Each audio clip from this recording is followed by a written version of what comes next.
Now, as we all know, the very first installment for Hitman is coming in March, and after the first installment launches, Hitman will be receiving a variety of real-time modes and challenges as part of the previously announced live components.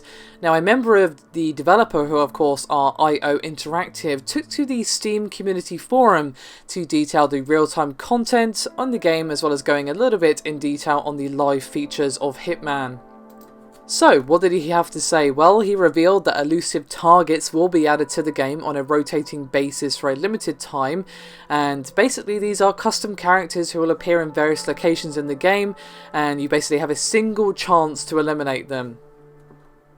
Now, basically, if you decide to take on the challenge, you'll get a little briefing video which will explain who this person is, why you have to take them out, but once Agent 47 actually goes to the location, you'll actually have to get clues to find the target. Killing the wrong person will lead to a game over, and you will be rewarded for successfully completing several of these quests with new suits based on previous Hitman games. They also spoke about the new escalation mode, which is a stage-based challenge. These will require you to fulfill contracts with increasingly specific requirements, such as, say, time limits or taking someone out while wearing a certain costume. And these modes will be replayable and scores will be collected on a leaderboard. We will see a returning feature from Hitman Absolution, which will be contracts mode, and basically you can set up your own missions with custom marks to take out and conditions under which others must do so, and basically the most popular of these will be featured, and you play the best ones on a regular basis. Now, one thing they discussed that's kind of more of a hope than something that's definitely happening, they are also hoping to include live challenges to be based on how the community is playing the game. In the post, they reference a Twitch stream of the recently launched Hitman beta, in which a person completing a stage using only hammers.